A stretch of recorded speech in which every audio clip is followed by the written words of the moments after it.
Hello, this is Deborah O'Mara. Welcome to the Recurring Revenue Network's inaugural webinar around the world of valuations. We are excited to bring to you this deep dive into the ever-evolving technology sectors of AV control, IT, MSP, and physical electronic security markets. A few things before we get started. Feel free to enter your questions at any time in the control panel's window to the right of your screen, and we will direct these to the appropriate panelists at the end of the webinar during the Q&A. In addition, we will also have this webinar online at recurring-revenue.com in case you need to leave the presentation early. In this webinar, you should walk away with a new perspective on the state of integration, the valuation landscape for these three different business types, and what we might expect to see in the future. This information may also help provide a solid roadmap and business plan for your technology company in the future as you grow or work to attract investors or financiers. So what's really happening in the technology sectors, particularly the physical security, IT, and AV control sides of the business as convergence continues its steady march? How are financiers and equity investors looking at companies today and determining their value? What can technology players in these spaces do to boost their company equity and make their firms strong players that are attractive to investors? We have three experts in three decidedly different but converging technology spaces who have the answers to these questions, along with some keen insights into what's really happening within these market segments. Our three panelists are Mark Hodges, Rick Murphy, and Henry Edmonds. Mark is the founder and CEO of Hodges Advisory Services and chairman and founder of VIA International, and he's representing the AB side of the business. Our second speaker is Rick Murphy, CEO and managing partner of Cogent Growth Partners, and Rick represents the IT managed services provider segment of the industry.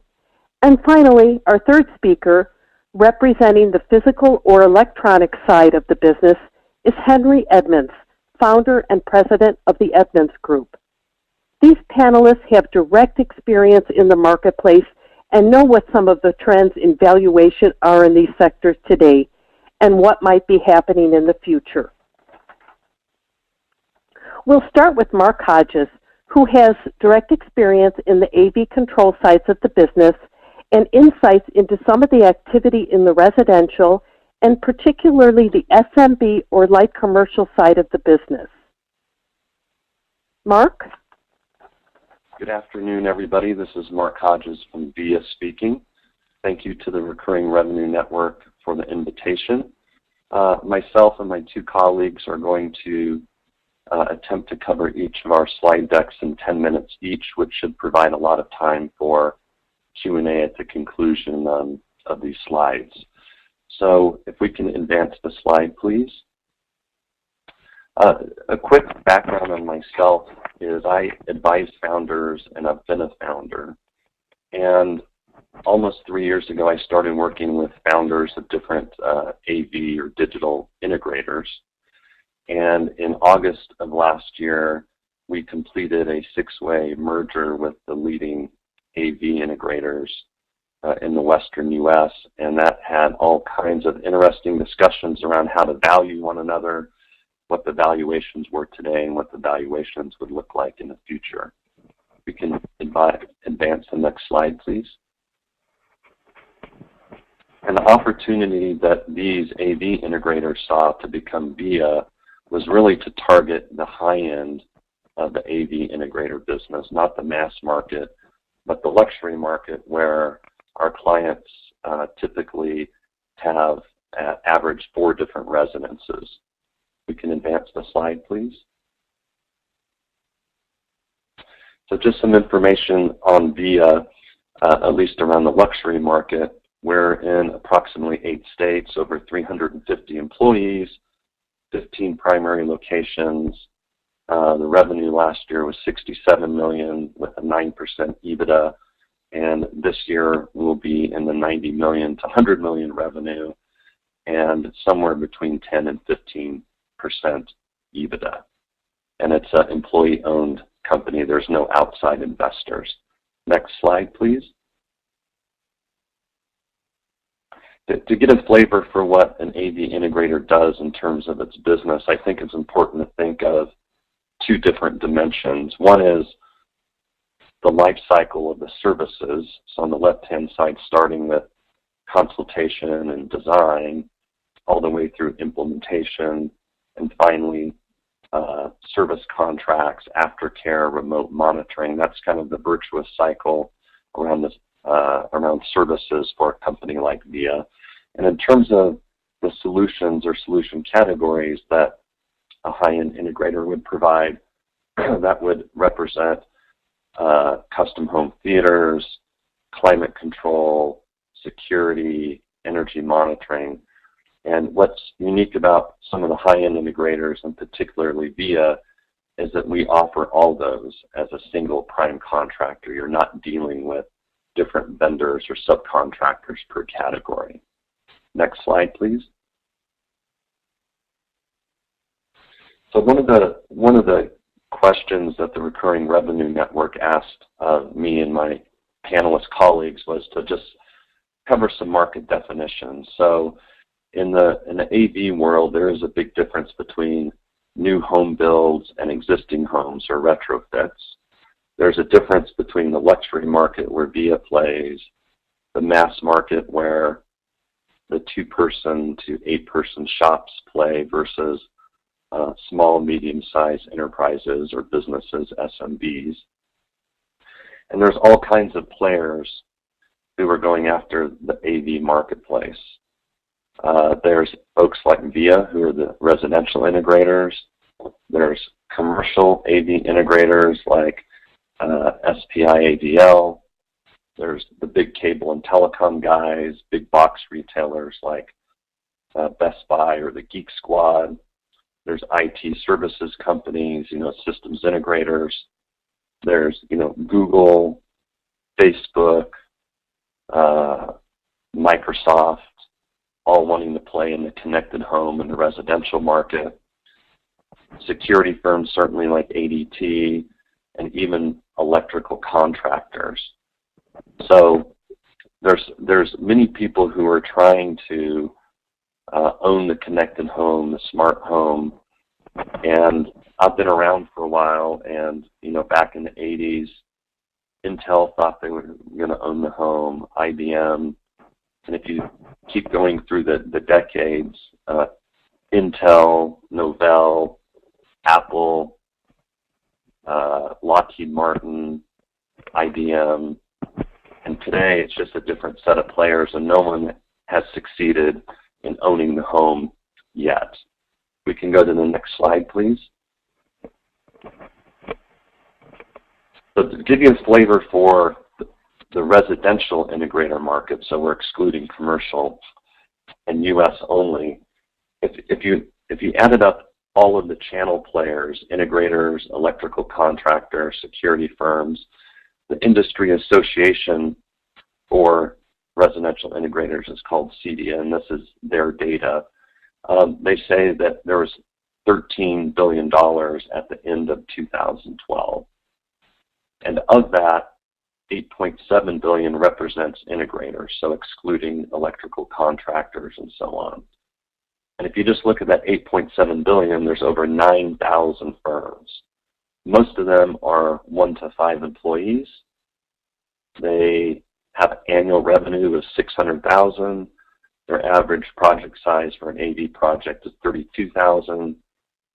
And then when you contrast that to VIA, that's 67 million, the next closest player is 25 million. So you can see that this is a highly fragmented marketplace, a cottage industry, and you'll see that the valuations are not very high because of that reason.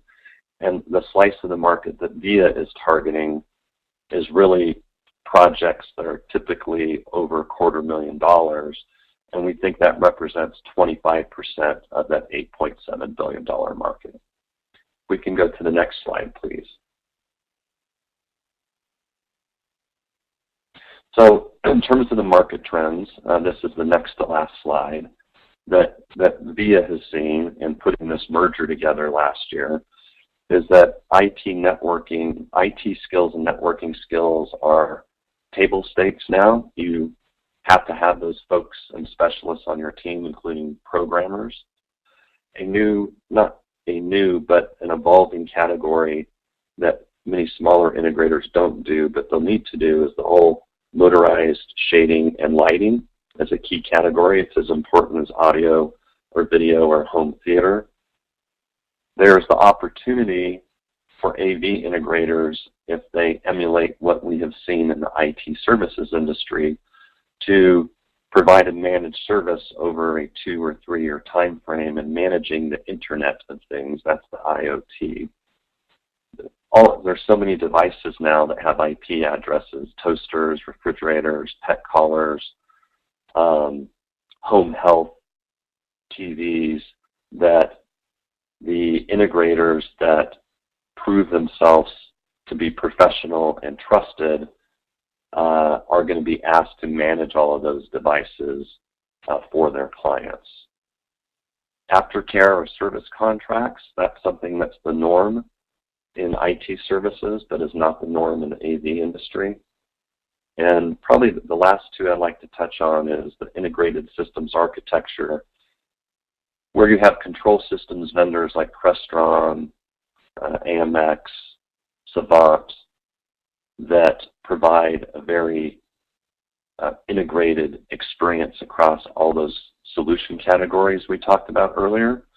And then there's an emerging app-centric model where you would have one app for climate control, another app for audio, another app for video, and it's not integrated.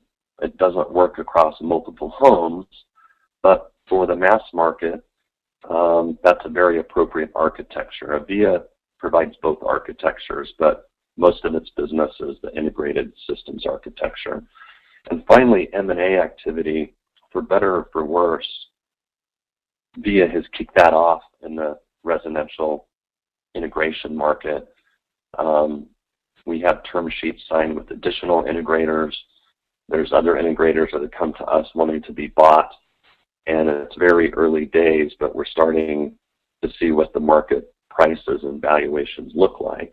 So if we can go to the next slide, please.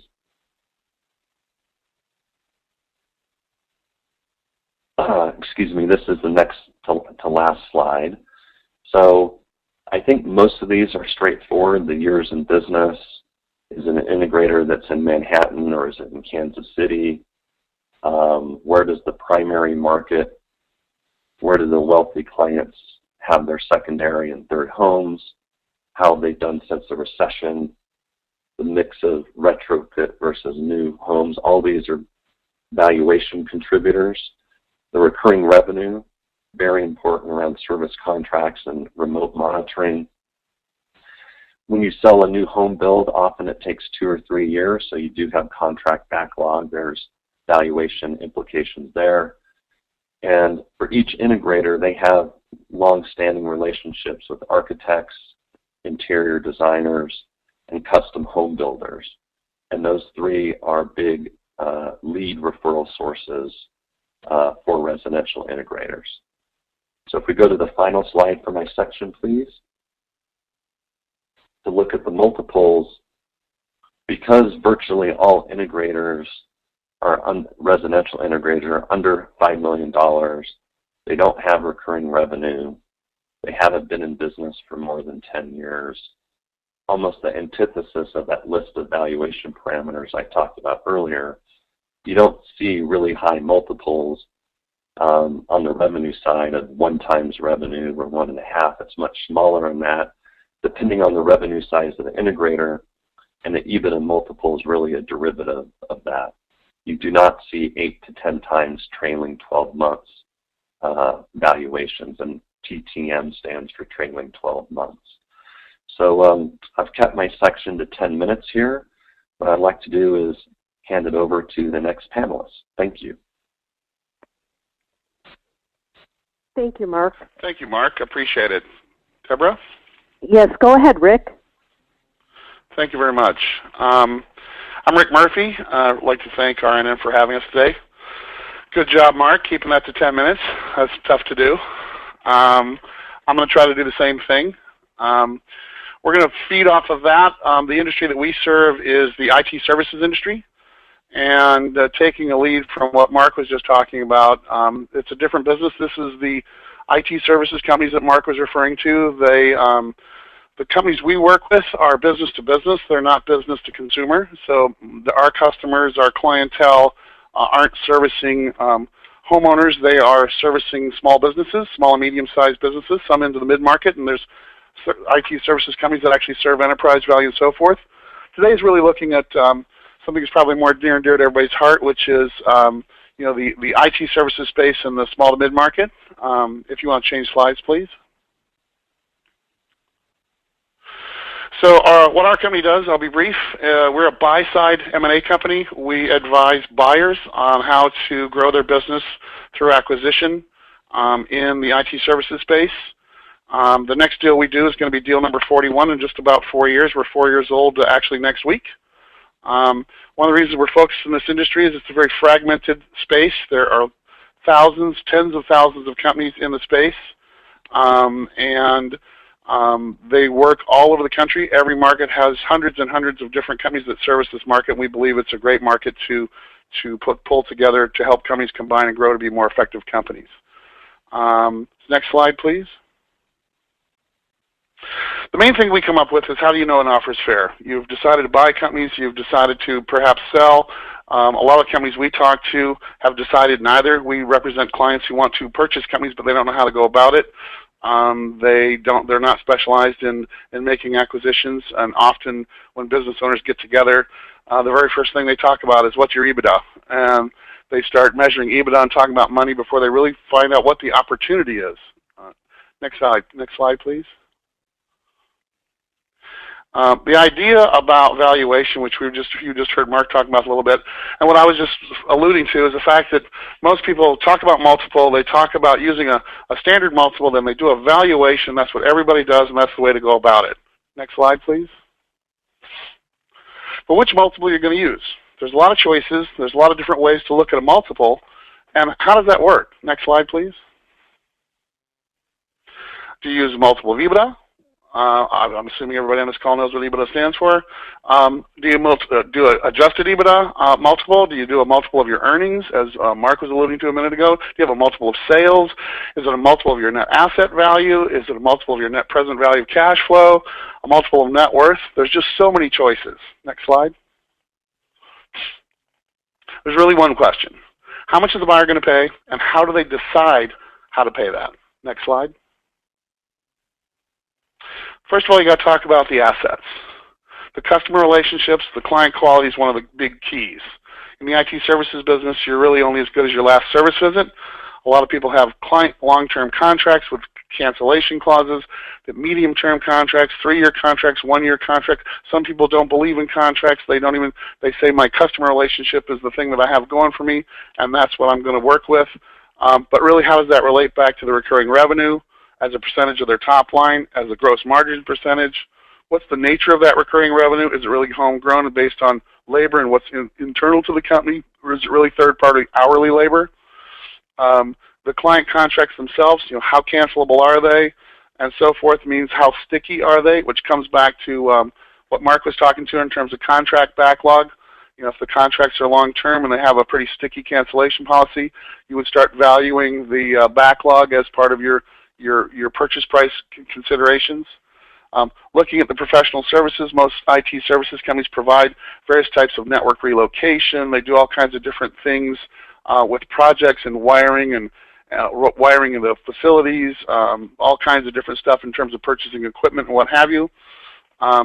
Looking for cost synergies between the buyer and the suitor and the seller is a really important factor. And of course, ultimately, profitability. Next slide, please. But what profitability? Buyers look at different value differently, and I think that's universal truth. When you're looking at the value of a company, $2 million in revenue for a company isn't necessarily, I'm doing air quotes, a $2 million company. Different types of revenue have different value, especially in the IT services space, but I think that's also universal truth across different industries, certainly different types of service-based industries. Monthly recurring revenue is an important aspect of this. The quality of that monthly recurring revenue is also equally important.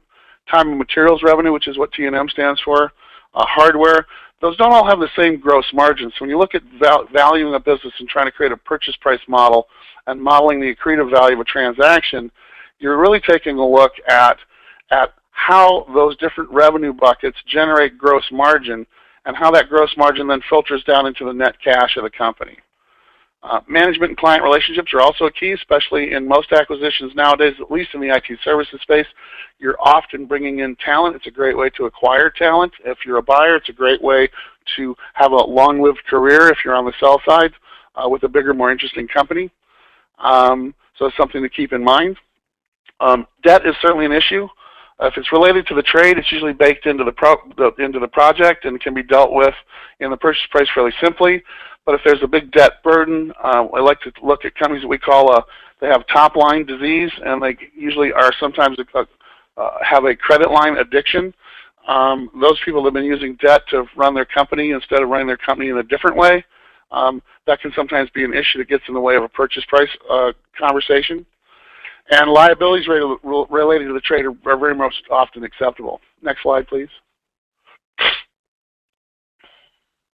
So it's not really about the EBITDA, which has been the title of these slides as you go. It's really about free cash flow. EBITDA is interesting. It's what you tell the tax guy. It can be lots of different flavors, as we looked at before. EBITDA can mean lots of different things to lots of different people. Obviously, there's the accounting way, of course, is the standard. But free cash flow is really EBITDA minus the delta of working capital and CapEx. And a lot of people forget about working capital and CapEx as a part of how you would value a business and how you kind of create a purchase price. In the end of the day, what's really true is these two businesses, when they're combined together, are going to create an amount of money that's reasonably predictable if you model it correctly.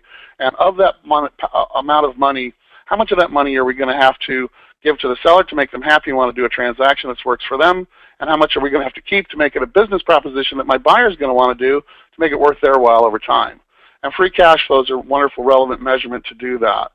It takes it into account routine CapEx, capital expenditures, your standard working capital, upgrades in equipment, investments in hard cost, human capital assets, and all the things you might need to move the business forward.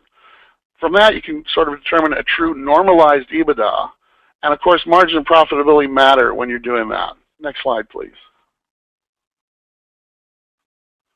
So really, it's about the difference between valuation and purchase price.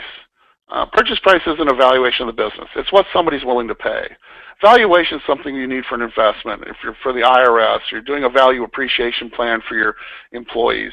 Valuation is really important. But purchase price is a different thing from valuation. It's based on how the combined businesses are going to operate and generate cash flow, not on how the seller operated the business by themselves before the company was bought. Next slide, please. So we're going to do a small example, see if I can do this quickly. And Deborah, you'll keep me on track for time if I start running long, please. I'll try to be short. So we're going to take a $1 million company that make 10% EBITDA. But which EBITDA? Is it the one for P&L tax purposes and so forth, or is it the free cash flow EBITDA? What is it? So we take a look at everything. We look at for add back. Some of you might have heard that before. They've got a company car. There's entertainment. There's other expenses, discretionary spending. There's new marketing materials. Maybe you just bought a new phone system. You just redesigned your website. All those things are one-time only expenses. And what you want to do is add those back because you're trying to determine how much money does the business generate before the owners decide what they want to do with that money. And that's our adjusted EBITDA number. In this particular example, we found some adjustments which bring this up to $150,000 just by way of example. Next slide, please. In doing that, what's a fair price to pay? Well, Rick, I read 10 times EBITDA. That's what I should expect. I think Mark alluded to that in his slides. People talk about 10 times EBITDA. That's easy. So it's 10 times $150,000, $1.5 for this $1 million business. And then the seller says, well, geez, that's only 1.5 times my total sales. I've heard I should expect 2 times total sales. Well, let's think about that. That would be 2 times $1 million 2 times $1 million, $2 million purchase price. Hey, that's more like it. 13.33 times my EBITDA. I'll take a check, please, and could you please make that out to my family trust account? Next slide, please. Was that really realistic? What's wrong with that thinking? Well, the buyer's going to say, you want me to wait 13.5 years just to break even on this deal? Really? The seller says, but I've heard it's common to wait 3 to 5 years to break even. Well, the real bottom line is, would you wait that long to see your first dollar back? And you want to put that in context of both for you and what the buyer might think. Nobody's going to do that. Risk profile and how long somebody's willing to hold investment makes a big difference. How much you expect to make from the investment over time makes a big difference in the purchase price calculations. And both sides need to understand that. How certain are you that things aren't going to change for the better or the worse? Is this deal really an investment or a purchase? And the bottom line, next slide please, is trying to explore what might be a fair price for a deal like this. So there's one way to look at it this way. So a fair price for the $1 million company, you've got your adjusted net cash at $150,000. We've discovered in our modeling $80,000 worth of synergies and operational efficiencies, $60,000 worth of personnel right sizing on the total roster. You don't need 2 accountants, you don't need 2 receptionists and so forth. Usually, not always the case. Sometimes you can make sales to current customers and take a very marginal approach at sales growth based on traditional trailing 12 months growth, as again Mark used his TTM model. So we're seeing a total consolidation opportunity here of $170,000 on an annual basis. We combine that with our adjusted EBITDA previously. We believe we've got a pool of $320,000 of accretive net cash by bolting these 2 businesses together. Next slide, please. So now you got to ask yourself, what risk am I willing to take? What do I got to do this deal? Well, it depends. How do I have to pay? So if I've got to write a check all at once, then I'm taking a huge risk, and I'm going to want a discount for that. And that's the truth pretty much across all industries. Fact is, 24 months is a pretty good baseline for break even when you look at a deal from a buy-side perspective. There's got to be profit for both sides. If it takes me a lot longer to do that than break even, then my risk increases exponentially. Thus, if you want to check at closing, if I take the $320,000 times 2 years as a good preferable window for me, I'll write you a check for $640,000 cash at closing, and it's going to take you, the seller, almost 4.25 years to make that same profit. So is that a fair deal or not? Some people would say yes. Some people might not say yes. Next slide, please. Let's explore a different way to do this deal. So let's propose a different scenario that spreads the risk a little bit. Spreads the risk across the buyer and the seller. It's one of my favorite words is reasonable. When both sides can be reasonable, we tend to get things done. So we're going to propose $200,000 worth of cash at closing, another $200,000 in secured payments over 36 months, another $360,000 in earnout payments over 36 months, bringing the grand total deal value to $760,000.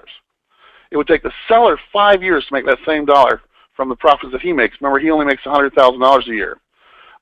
Or if you look at the adjusted number, the $150,000 a year. That's a 5 times the seller's $150 as a normalized EBITDA. This is the kind of deal that we would often propose as a fair way to pull off this particular little transaction. One of the things you look at is balancing the risk between the buyer and the seller so that you've got a cash at closing component, a secured cash component that's not variable, and then an earnout component that is usually based on gross revenue and not net revenue or other types of things where accounting would come into play. So this is typically the type of deal, and when you talk about valuation in the marketplace, you can take a look at yourself and do your own math on where the multiple sits. There's an internal multiple and an external multiple. If you were the seller and you were only making your $100,000 and didn't have the adjustments, you would think that that was a very nice multiple of your $100,000. So you'd be at essentially a 7 times multiple, whereas our buyer thinks that they have $150,000 to play with or more, so their internal multiple is a little different. That's something a lot of people don't talk about, which is why I pointed it up. Next slide, please. The fact is, multiple is just really a byproduct of deal value process. It's not an integer or a component of the work product created to value a deal. We don't use multiple as an integer in what we do. We try to discover accretive cash, and most people do. Being able to use multiple in conversation is just a way that financial people invented a way of having a polite communication with themselves. Don't use it as it's not a way of calculating a deal. It's just a nice rule of thumb, something that you can use to get you there in a rough way. And I think I hit my 10 minutes. Great. Thanks, Rick. That's a great look into some of the differences in valuation present in the IT MSP side of the business. And now, finally, we have Henry Edmonds of the Edmonds Group, who will give us his perspective on the electronic security side of the business and what's happening in this extremely active marketplace. Henry? Yes, hi everybody. So thank you to the Recurring Revenue Network, and also thank you to Mark and Rick for your presentation. I'm going to provide a little bit different perspective, but I will say that I agree with the approach that both Mark and Rick have taken. I think that their comments are right on point, and what I'm going to say is not contradictory, but rather, again, provides a slightly different perspective. So quickly, go to the next slide. Let me just give you a brief overview of my background. I've been involved in the capital markets for over 30 years, the last 20 years in the security alarm industry. I started my finance career on Wall Street, and after that ran and started a specialty finance company that lent money to the security alarm industry. Next slide, please. So our firm is focused on the security alarm space. I'm going to define that in a moment, and I think it's interesting that both the industries that Mark and Rick talked about are there's beginning to be overlap, although I think what you'll see from the alarm side is that it's a little more developed industry. There's a lot more trading activity, much more established valuation markets, so that has some interesting implications about how these industries may converge. But in the last 10 years, or almost 10 years since I founded the firm, we've closed over $3 billion in transactions, which has been a combination of representing buyers, sellers, and sometimes lenders and capital providers, borrowers. Next slide, please. So the North American security alarm industry, as we measure it, and this is both residential and commercial, is about a $48 billion a year industry. That's according to SDM, the trade mag. Two major components to the industry, the residential market and the commercial market. Residential has traditionally been the burglar and fire alarm business, but over the last 5 to 10 years, there have been a lot of interesting new products that this industry and the dealers that operate in this industry have begun adding, and this begins to signal some of the overlap between the other industries we're talking about today. So home automation, video, energy management, mobile security have all been added to the alarm industry. I'll talk a little bit about PERS. While it's been a cousin to the alarm industry, there's beginning to be overlap there with PERS being personal emergency response, so that's medically driven, but also really mobile security now. The commercial market was traditionally burglar, fire, access control, systems integration, now managed broadband and a variety of cloud services, video surveillance as a service, managed video as a service, access control as a service. What these are doing is essentially eliminating a lot of the hardware purchases that in particular businesses used to have to take on and are hosted services, but the solutions are similar. At the end of the day, there's more and more of a focus on actionable business intelligence, that using these tools that the alarm industry has had to help businesses not only with security, but also to make better business decisions. Next slide, please. So valuation, again, I'm going to take a top-down or sort of a high-level approach as opposed to what I'm describing Rick doing as taking a bottoms-up approach. But really there are three things that determine your valuation: market conditions, the size of the transaction, and key operating metrics. And on transaction size, as with most things, there are economies of scale. So bigger transactions tend to be more efficient. You have to do the same amount of effort, the same amount of due diligence on a smaller deal. Also, the capital providing capital players, bigger transactions allow them to deploy more capital. So we certainly, you'll see from the data I present on the alarm industry, there's a consistent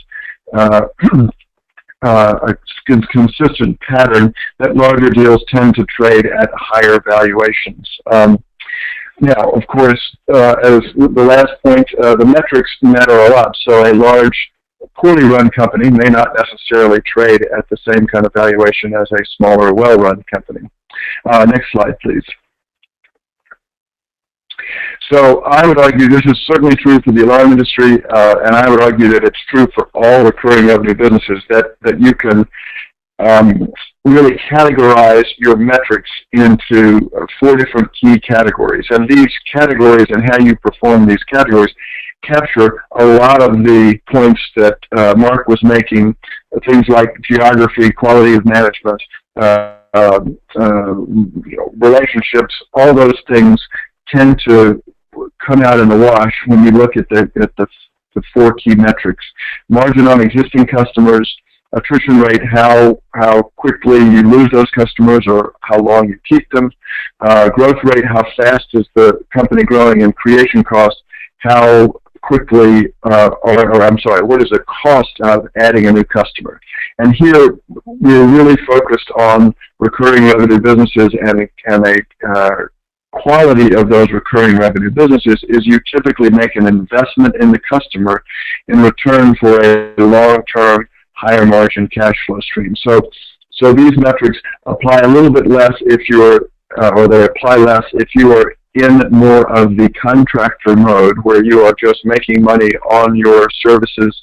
But as you move to recurring revenue, you really need to look at what are you making on the customer once you've had them, how long do you keep that customer, and again, in many industries, as they develop and become more efficient, you have to invest in those customers because they're so profitable to have over time.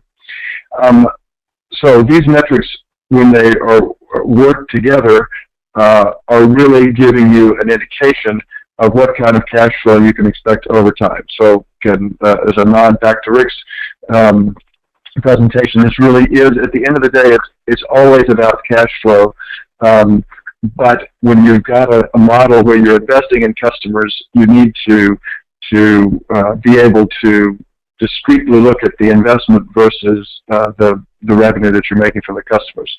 The last one I'll make on this slide is just that it's really important as you move into recurring revenue world, and recurring revenue companies tend to create or tend to have higher valuations. They are worth more because you've created long-term predictable cash flows. So as we think about these industries and possible convergence, then really the theory, I think, behind the recurring revenue network is you really want to migrate, if you can, to a recurring revenue model, because it's going to result in a more valuable business.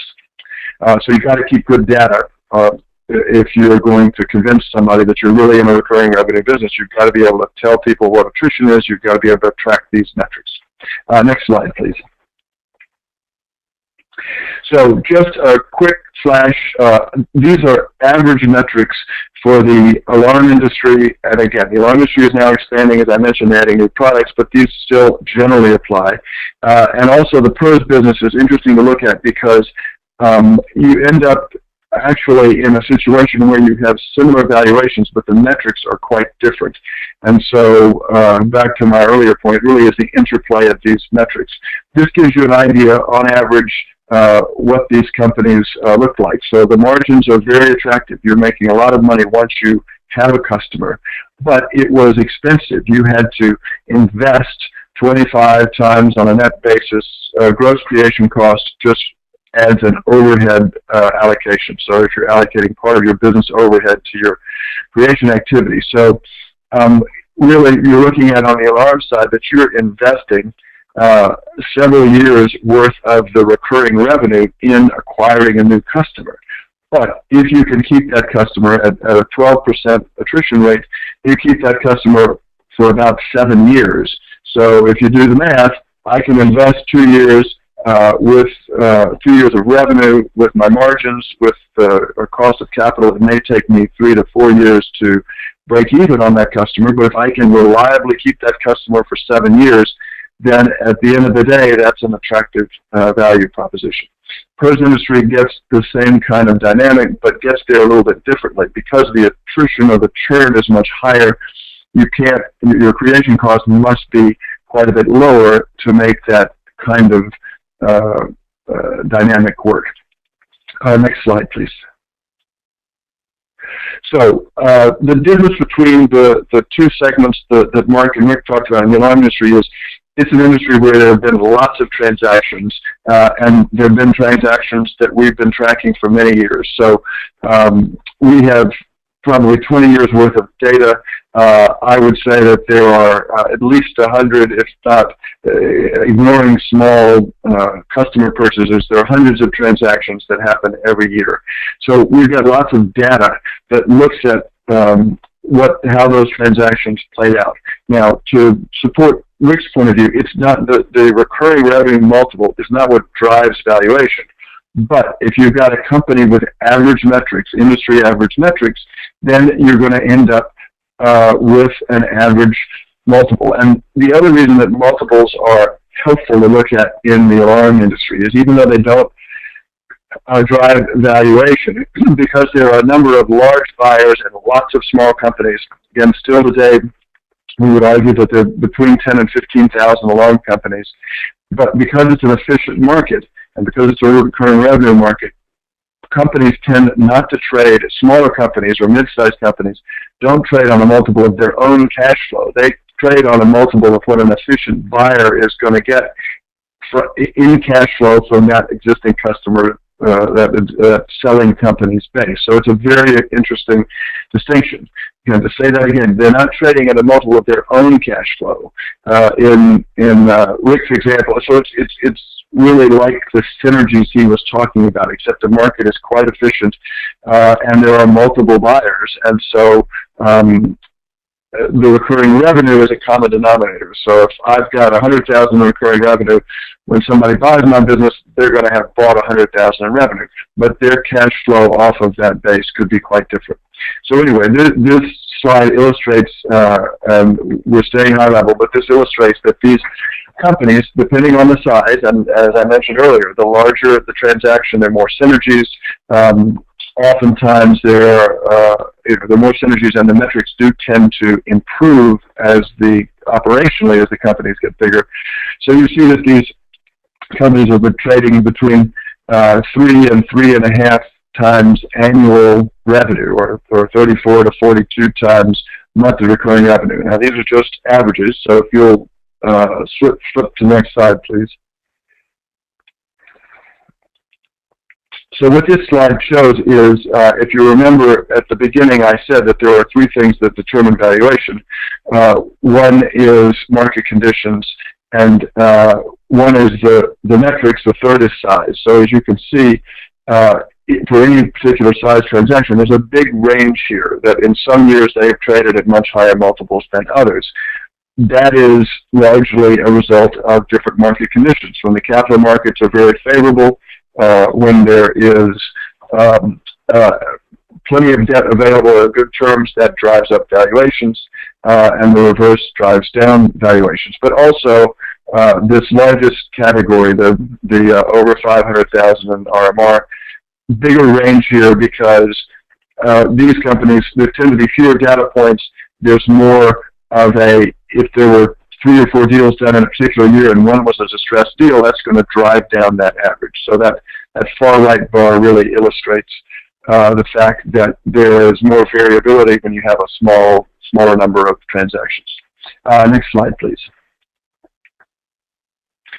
So just quickly, the state of the market today, it's a seller's market. Market conditions are very favorable, lots of interested buyers. I will say that the buyers are knowledgeable, so there is a significant distinction in valuation between well-run companies that have strong metrics and less well-run or poorly run companies that have weak metrics. So occasionally you have unsophisticated buyers who don't make as strong a distinction. That is not the case today. Next slide, please. So this is just a quick snapshot as to where, because we have a lot more data points than I think Rick or Mark have in their industry, we can give you a good sense. If you have average metrics, this is the range in which your company is going to trade. As I'm sure both Rick and Mark would point out, not every company has average metrics. So if your metrics are better than average, that tends to put you, you will trade at a higher valuation. If your metrics are poor, you'll trade at a lower valuation.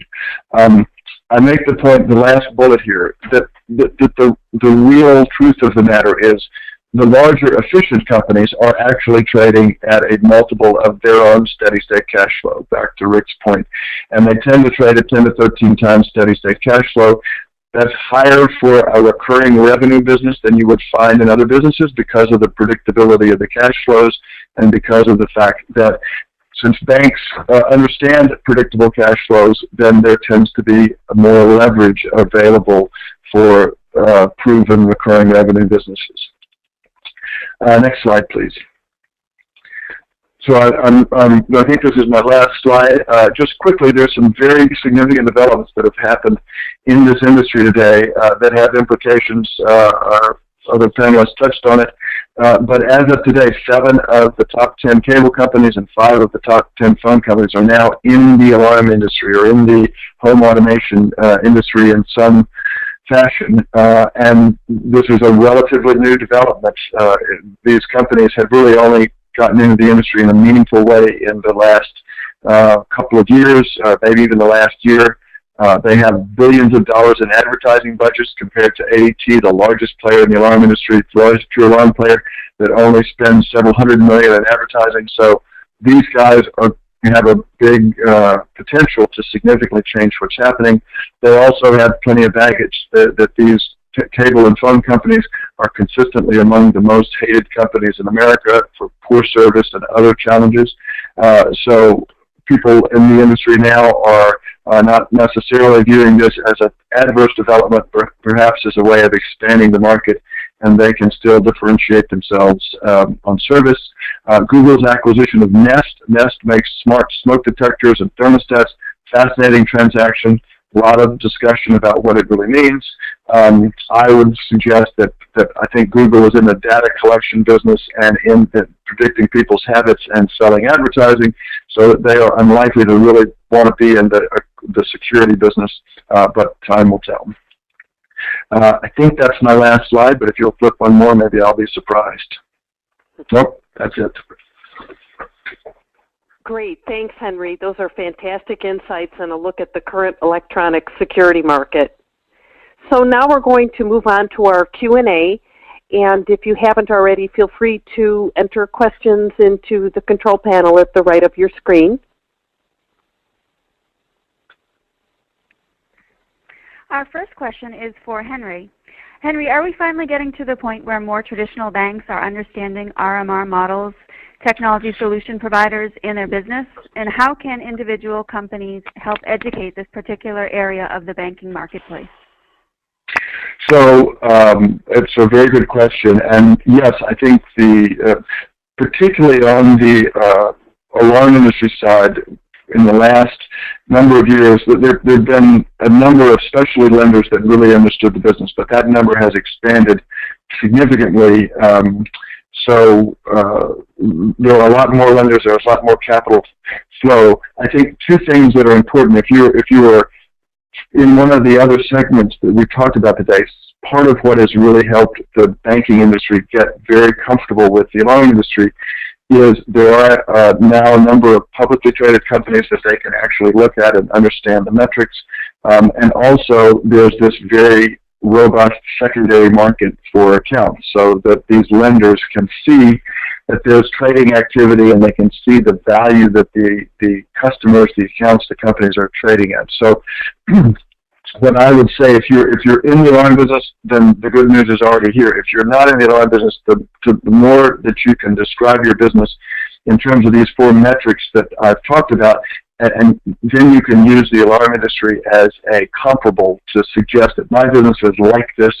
And we're seeing that in segments like video monitoring and in software as a service businesses where there's not the level of transaction activity, but to the extent that they look a lot like a benchmark industry like the alarm industry, that's helping people access more capital and helping the lenders get comfortable.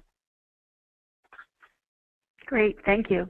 Our next question is, what is the impact of the introduction of non-traditional RMR into traditional security companies? And what impact is that having on valuations? Is that also for me? Yes, it is. So, so far, the new non-traditional RMR, I would describe those as energy management streams. I would describe them as some of the home automation, the video. Those RMR streams are at this point somewhat or modestly lower margin, but the evidence to date is that they've made the customer relationships stronger and stickier. So that balance of my margins are a little bit lower, my attrition is a little bit lower, has resulted in those new RMR revenue streams being valued similarly to the traditional RMR. The best example of that is Vivint, which sold for a multiple of RMR north of 50 times to Blackstone for $2 billion. That deal, they are really the leader in adding these additional or these new streams to the industry. So that's very good news for those people that are staying up with technology and beginning to offer new services. Great. Our next question would be for Mark or Rick. What is the state of the market for integrators who don't have any substantial RMR? Are they trading at all, or are we seeing them skipped over by buyers? Mark, that's you, I think. Sure, thanks, Rick. This is Mark. If you don't have recurring revenue and you're a residential integrator, you're still going to get offers to be bought or merged with other companies. It's just the valuation is going to be lower. It's going to cost you 10 to 40% of the potential purchase price, depending on how much recurring revenue you have. So you are still a valuable asset, just not as valuable. Great, thank you. And our next question, how do multiples of RMR compare between things like remote video monitoring, hosted access control, long-term service agreements, and traditional alarm contracts? For Henry. So it really comes down to those metrics that we talked about. There are examples. A company called DTT, Drive-Thru Technology, is in the video monitoring and solutions business for quick service restaurants. So it's a very non-traditional RMR stream. DTT traded at a multiple of around 60 times RMR. The reason they did so is because their margins were high, their growth was high, their attrition was low, and their creation cost was low. So they look like, back to my comment of benchmarking, if you benchmark them against any traditional alarm company, you would say, well, this is a much more attractive business based on these metrics. So any new, so a service contract, for instance, typically has lower margin, so that if it's not offset by much lower attrition or some of these other criteria, then it's going to be worth less. So you really just have to run any recurring revenue stream through the metrics test. Thank you. Rick, what are one or two important tips for companies that want to grow their equity and possibly attract an acquisition or merger suitor in the future? Well, that's a good question. I think that, when you look at a business, oftentimes we run into business owners who are talking about the investments that they've made in their business, and they count people as an investment in their business, and they tend to run their business fat on purpose. And by that I mean they have more expenses on a daily basis, on a month-to-month basis, than they really need to move the business forward. I'll give you a perfect example of that. If you can look at yourself in the mirror and go, and I ask you this question, it's a real simple question. So how much more business can you bring on without having to bring on any more people or buy any more tools? And I often get answers of, gosh, I could do 30% more business, 25% more business, 20% more business without having to add anybody, without having to buy anything. And what they really said, if there's nobody not snickering already, what they really told me is they're 20%, 25, 30% overstaffed and overspent. And the one thing that you can do is run a leaner ship, run a tighter ship, and tie your profitability to the pain points of running not quite on the hairy edge. You want to have just a little tiny bit of fat, but not be so overburdened with investments in personnel and toys and tools that you're forsaking your profit.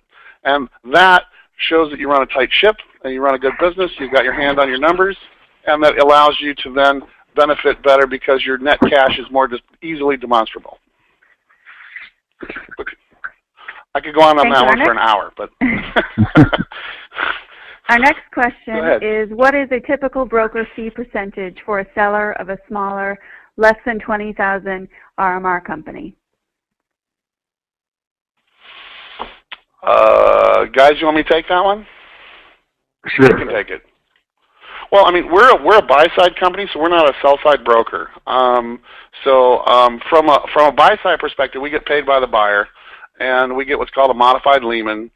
We get a small retainer on a monthly basis, and some brokers get more than we do because they're kind of one and done. We hope to be with our clients for a long period of time, so we're buying, company after company, and we do a 5, 4, 3, 2, 1.5 percentage, starting with the first million to the second, third, and fourth million. So it goes 5%, 4%, 3%, 2%, 1.5% of everything over 4 million. That's the fee we charge. Most brokers, I believe, charge a little bit more than that. Mark, or can you guys comment on that? I don't have any good data on the recurring revenue side for those. Brokers charge a little bit more. Go ahead, Henry. Yeah, so I was just going to say, I think a good starting point for this, back to my transaction economies, the smaller deals, the fee does tend to be higher. But I think if you started with the idea of the Lehman formula, meaning if you have a 20,000 RMR company and it's trading at 35 times, that's about, let's say 20, I'm doing this right. So if you're under $1 million, to expect a 5% fee is I think, pretty standard. The Lehman formula being 5% for the first million, 4% for the next million, and you get up to 1% after a $4 million transaction size. So again, that's a good rule of thumb, but depending on the circumstances, if your deal is particularly difficult, and if it's particularly small, then you might pay a higher fee. If it's a very straightforward situation, maybe you can negotiate a lower fee. Thank you. That's all the time that we have now. Go ahead, Debbie. Thank you. I'd like to thank our panelists for their time and input, and also thank our attendees. We hope you got some good information that you can use in the future to grow your companies. We invite you to subscribe to the Recurring Revenue Network newsletter, which is reasonably priced at $9.99 per month, and to also access our executive action plans, which delve deep into practical ways to implement RMR strategies at your business. Also, please attend our inaugural summit, April 9th through 11th in Pasadena, California, where we will have more in-depth information on RMR in our sessions, and also give you the opportunity to network with providers in the 3 technology sectors of AV control, IT MSP, and electronic security. Thank you again.